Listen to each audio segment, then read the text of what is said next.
Bollywood silver screen presenting no one will save you. कहानी की शुरुआत में हमें एक छोटे से टाउन में घर को दिखाया जाता है जो पूरी तरह से आइसोलेटेड है। इस घर में ब्रिन नाम की एक लड़की अकेली रहती है। उसकी मॉम की मृत्यु हो चुकी है। अपनी जीविका चलाने के लिए वो सिलाई का काम करती है, जिन्हें बेचने के लिए वो टाउन जाती है। और आज जब वो अपने घर से बाहर निकलती है तो देखती है कि लॉन में एक सर्कल बना हुआ है। वो उस पर पानी डालकर अपनी गाड़ी में बैठकर यहाँ से निकल जाती है। रास्ते में उसे एक लड़का दिखता है जिसे वो बहुत पसंद करती है, पर ये लड़का उसे पसंद नहीं करता। ब्रिन इसके बाद टाउन पहुँच जाती है, जहाँ वो पूरी तरह से अकेली होती है। दरअसल टाउन के लोग उसे पसंद नहीं करते। तभी वो एक कपल को देखती है, जिन्हें देखकर वो गाड़ी के पीछे छुप जाती है। दरअसल ये उसके दोस्त मॉड के माता पिता हैं। उनके जाने के बाद वो अपने घर वापस आती है, जहाँ पर उसका एक पार्सल आता है। दरअसल ब्रिन अपने लिविंग रूम में एक मिनिएचर यानी कि छोटे से टाउन को बना रही है। और आज जो उसका पार्सल आया है उस टाउन के लिए उसमें एक छोटे से स्कूल का मॉडल है। इसके बाद वो मॉड के लिए एक लेटर लिखती है, जिसमें लिखा होता है कि 10 साल बीत गए, पता भी नहीं चला। मैं अपने आप को कभी माफ़ नहीं कर सकती। इसका मतलब ये है कि पास्ट में ऐसा कुछ हुआ है जिसकी वजह से लोग उसे पसंद नहीं करते। उसके दिल में भी उसका गिल्ट है। इसके बाद वो सो जाती है। तभी हमें कोई चीज़ ऊपर से नीचे आती हुई दिखाई जाती है, जो उसके घर के अंदर आ जाती है और उसके घर की लाइट अपने आप ही जलना बुझना शुरू हो जाती है। ब्रिन की नींद नहीं खुलती, लेकिन कुछ देर के बाद जब आवाज़ होती है तो ब्रिन जाग जाती है। घर की लाइट जा चुकी है और अब जब ब्रिन सीढ़ियों से नीचे आ रही होती है तभी वो देखती है कि मेन डोर खुला हुआ है। वो समझ जाती है कि घर के अंदर कोई घुस चुका है। तभी उसे किचन से किसी के चलने की आवाज़ आती है और जब वो किचन की तरफ देखती है तो उस चीज़ को देखकर डर कर वो अपने कमरे के अंदर आकर बेड के नीचे छुप जाती है। वो चीज़ भी उसके कमरे में आती है, जहाँ पर हमें उसके पैर दिखाए जाते हैं। ये कोई इंसान नहीं है, बल्कि ये एक एलियन है जिनकी आकृति इंसानों की तरह है। वो एलियन विंडो से बाहर चला जाता है। दरअसल वो इंसानों को नुकसान नहीं पहुंचाना चाहता। शायद वो घर के अंदर इंसानों की चीज़ों को देखने के लिए, उन्हें एक्सपीरियंस करने के लिए आया था। उसके जाने के बाद ब्रिन वहाँ से निकलकर नीचे आती है, जहाँ पर वो मेन डोर को बंद कर देती है। अगले पल लाइट आ जाती है, टीवी अपने आप ही ऑन हो जाता है, जिससे बहुत तेज़ आवाज़ आ रही होती है। वो किसी तरह से टीवी को बंद करती है और अब वो मदद के लिए कॉल करना चाहती है, लेकिन फ़ोन से भी बहुत तेज़ आवाज़ आ रही होती है। और अगले पल एलियन एक बार फिर से घर के अंदर आ जाता है। ब्रिन उससे छुपने की कोशिश करती है, लेकिन इस बार एलियन उसे देख लेता है। अब ब्रिन वहाँ से भागना चाहती है। घर का दरवाज़ा टूट जाता है, जिससे टकराने से उसके सिर पर चोट लगती है और अब एलियन घर में उसके बनाए हुए मिनिएचर टाउन को भी तोड़ देता है, जो देखकर ब्रिन को बहुत गुस्सा आता है। एलियन के पास टेलीकाइनेसिस की पावर है, जिससे वो उसे अपने कंट्रोल में करके अपनी तरफ खींचने लगता है। लेकिन तभी ब्रिन के हाथ में लकड़ी का एक टुकड़ा आ जाता है, जिससे वो एलियन के सिर पर वार करती है। उसके वार से एलियन वहीं पर मारा जाता है, जिसका मतलब ये है कि एलियन के पास टेलीकाइनेसिस की पावर तो थी, जिससे वो किसी को भी कंट्रोल कर सकता था, लेकिन फिजिकली वो बहुत वीक था, इसीलिए उसकी मृत्यु हो गई। सुबह होने पर वो फ़ोन करके मदद मंगवाने की कोशिश करती है, लेकिन फ़ोन डेड होता है। जिसके बाद ब्रिन अपने घर से बाहर निकलती है। कुछ ही दूर पर उसे एक पलटी हुई गाड़ी दिखती है, जो वही गाड़ी है जो उसका पार्सल लेकर एक दिन पहले आई थी। यहाँ पर वो एक घर भी देखती है, जहाँ पर तबाही होती है, जिसका मतलब ये है कि सिर्फ उसके घर पर एलियन ने हमला नहीं किया था, बल्कि और भी ऐसे घर हैं जहाँ पर एलियन आए थे। वहाँ पर भी हमें लॉन में घास पर एक ऐसा ही सर्कल दिखाया जाता है, जैसा उसने अपने घर पर देखा था। ऊपर से देखने से हमें पता चलता है कि इस जगह पर बहुत सारे उसी तरह के सर्कल हैं। इसके बाद ब्रिन पुलिस स्टेशन जाती है, जहाँ पर उसे अपने फ्रेंड मॉड के मॉम डैड दिखते हैं। वो उनसे कुछ कहना चाहती है, बात करना चाहती है, पर मॉड की मॉम उसके मुंह पर स्पिट करके वहाँ से निकल जाती है, जिससे उसे बहुत बुरा लगता है। वो भी वहाँ से बाहर निकल जाती है।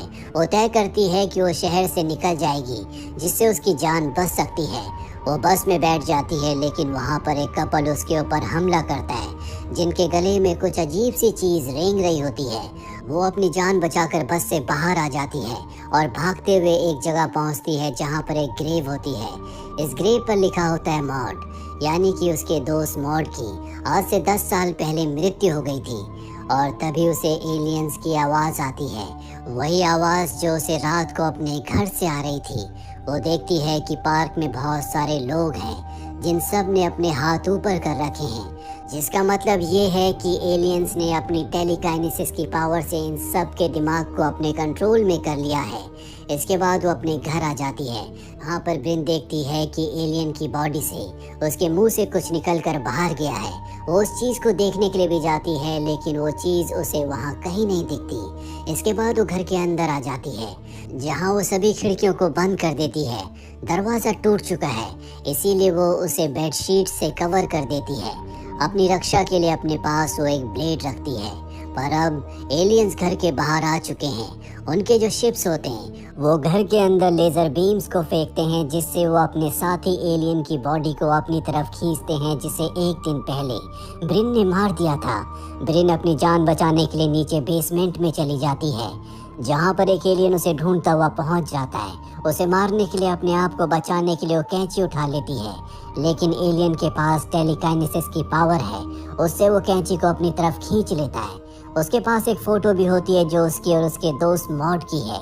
एलियन उस फोटो को भी खींच लेता है और वो उस फोटो को ध्यान से देखने लगता है, जिससे ब्रिन को यहाँ से भागने का मौका मिल जाता है। वो ऊपर चली जाती है, जहाँ पर एक छोटा एलियन होता है जो कि बहुत ज़्यादा अग्रेसिव है।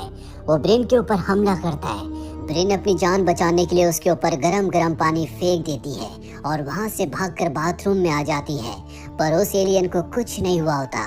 वो एलियन भी बाथरूम के बाहर पहुंच जाता है, जहां पर वो अपने शार्प पंजों से उसके बाथरूम के दरवाजे को तोड़ना शुरू कर देता है। ब्रिन खिड़की से बाहर भागने की कोशिश करती है, लेकिन एलियन अंदर आकर उसके पैर को पकड़ लेता है, जिसके बाद ब्रिन उसका सामना करती है। वो फ्लोर को साफ करने वाले मॉप से उसके ऊपर हमला करती है। मॉप टूट जाता है और अब उसके हाथ में मॉप की लकड़ी है, जिसे वो एलियन के कंधे के आर पार कर देती है। वो बहुत बुरी तरह से जख्मी हो जाता है। एल्मीरा के दरवाजे से वो एलियन के सर पर वार करती है, जिससे उसकी मृत्यु हो जाती है। इसके बाद ब्रिन बाहर आ जाती है, जहाँ पर एक और एलियन होता है जो साइज में दूसरे एलियन से बहुत बड़ा होता है। और अब यहाँ पर वो कुरियर वाला आता है जो उसका पार्सल लेकर आया था। वो ब्रिन को बालों से पकड़कर खींचकर अपने साथ ले जाता है, क्योंकि उसका दिमाग एलियंस के कब्जे में है। वो बड़ा एलियन जो अभी ब्रिन के सामने है, वो अपने साथियों को बुलाता है जो स्पेसशिप लेकर यहाँ पर आ जाते हैं, जो ब्रिन के ऊपर होता है। दरअसल ये ब्रिन को अपने साथ ले जाना चाहते हैं। ब्रिन ये बात समझ जाती है और अब स्पेसशिप से रोशनी लेज़र लाइट नीचे की ओर आती है, जिस तरफ वो कुरियर वाले को धक्का दे देती है। स्पेसशिप उसे ऊपर खींचने लगता है, लेकिन अगले पल वो उसे नीचे छोड़ देता है। ब्रिन को समझ में आ जाता है कि एलियन उसे अपने साथ ले जाना चाहते हैं, क्योंकि उसने एलियन के साथियों को मारा है।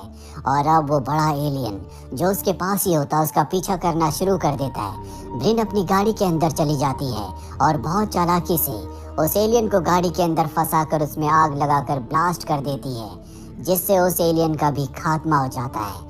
पर वो स्पेसशिप जो उसे ऊपर खींचना चाहता है लगातार उसका पीछा कर रहा होता है, जिससे कि लेज़र लाइट नीचे आ रही होती है।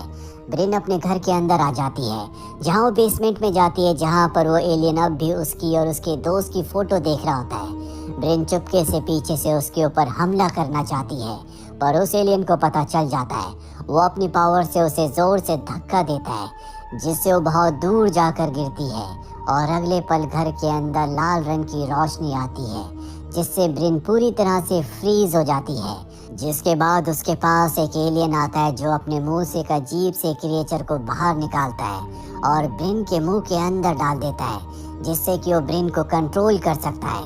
अब तक जितने भी लोगों को एलियन ने अपने कंट्रोल में किया है, उन सब के साथ एलियंस ने यही किया था। और अगले पल ब्रिन की आंख खुल जाती है। उसे लगता है कि ये एक सपना था।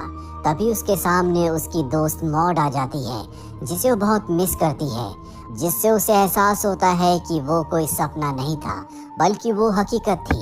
और अब वो एक इल्यूजन की दुनिया में है जो एलियन ने उसके दिमाग में बनाई है, क्योंकि मॉड की मृत्यु हो चुकी है। और अब वो अपने गले में हाथ डालकर उस अजीब से क्रिएचर को बाहर निकाल देती है, जिससे वो रियलिटी में आ जाती है। वो क्रिएचर को नीचे फेंक देती है। उसके ऊपर रोशनी पड़ती है, जिससे उसको एक शरीर मिलना शुरू हो जाता है, जो और किसी का नहीं बल्कि ब्रिन का है। ब्रिन ऊपर आसमान में देखती है जहाँ पर बहुत सारे यूएफओज हैं जो अपना अपना काम कर रहे होते हैं। हर एक अलग रोशनी का मतलब अलग होता है। लाल रोशनी का मतलब होता है इंसान को फ्रीज करना। स्काई ब्लू रोशनी का मतलब होता है चीज़ों को ऊपर खींचना। ऑरेंज रोशनी का मतलब होता है अपने क्रिएचर्स को नया शरीर देना। और अब उस क्रिएचर से जो ब्रिन का नया रूप बना होता है वो ब्रिन के ऊपर हमला करके उसे जख्मी कर देता है। पर ब्रिन के पास जो ब्लेड होता है वो उस ब्लेड से अपने उस नकली रूप को मार देती है और कुछ ही देर के बाद उसके ऊपर स्काई ब्लू बीम्स पड़ती है। स्पेसशिप उसे ऊपर खींच लेता है जहाँ पर बहुत सारे एलियंस होते हैं। एक एलियन उसके फोरहेड पर उंगली रखता है जिससे वो उसकी यादों को देखता है। उन यादों में वो देखता है कि वो अपनी मॉम के साथ मिनिएचर टाउन को बना रही है। दरअसल ये उसकी मॉम का शौक था। उसी शौक को उसने आगे कंटिन्यू रखा था। साथ ही ब्रिन की यादों में ये भी दिखाया जाता है कि एक दिन उसका मॉड के साथ कई साल पहले झगड़ा हुआ था। उस झगड़े में मॉड ने उसे धक्का दे दिया जिससे ब्रिन गिर गई और गलती से गुस्से में उसने उसके सिर पर एक पत्थर से वार किया जिससे मॉड की मृत्यु हो गई। इसीलिए टाउन के सभी लोग मॉड के माता पिता उससे नफरत करते हैं। इन्हीं यादों में छोटी ब्रिन को दिखाया जाता है जो मॉड को लेटर लिखकर उससे माफ़ी मांग रही होती है। दरअसल वो अपने दिल की बात कभी किसी को नहीं बोल सकती क्योंकि टाउन में कोई उससे बात नहीं करता। बचपन से ही वो अकेली रही है और अब उसकी यादों में बड़ी ब्रिन आती है जो उसका हाथ पकड़कर उसे रोकती है, जिसका मतलब ये है कि उसने सच्चाई को एक्सेप्ट कर लिया है। बड़ी ब्रिन का हाथ पकड़ने का मतलब ये है कि वो छोटी ब्रिन को ये कहना चाहती है कि जो हुआ एक हादसा था, अब तुम्हें आगे बढ़ना चाहिए। इसके बाद हमें एलियंस को दिखाया जाता है जो आपस में इशारे से एक दूसरे से बात करते हैं, जिसके बाद वो ब्रिन को वापस नीचे छोड़ देते हैं। वो अब उनके कंट्रोल में नहीं है, ना ही उसके अंदर किसी तरह का कोई क्रिएचर है। अगले दिन ब्रिन को दिखाया जाता है जो अपनी ज़िंदगी में अब खुश है क्योंकि वो अपने गिल्ट से बाहर निकल चुकी है। टाउन के लोग जो पहले उसे बिल्कुल पसंद नहीं किया करते थे वो उससे अच्छे से बातें करते हैं। ब्रिन को पता है कि ये सब के सब एलियंस के कंट्रोल में है, या तो ये सब के सब खुद एलियंस हैं जिन्होंने असली इंसानों को मार दिया और उनका रूप धारण करके अब वो अर्थ पर रह रहे हैं। इसके बाद वो पार्टी में जाती है जहाँ पर वो उसी लड़के के साथ डांस करती है जिसे वो हमेशा से पसंद किया करती थी। आसमान में हमें बहुत सारे यूएफओज को दिखाया जाता है जो चारों तरफ घूम रहे होते हैं। आपको क्या लगता है, धरती पर जो इंसान है क्या वो खुद एलियंस के रूप हैं या एलियंस ने उनके अंदर उस क्रिएचर को डालकर उन्हें अपने कंट्रोल में कर रखा है? कमेंट बॉक्स में ज़रूर लिखें। उम्मीद करते हैं कि ये कहानी आपको पसंद आई होगी।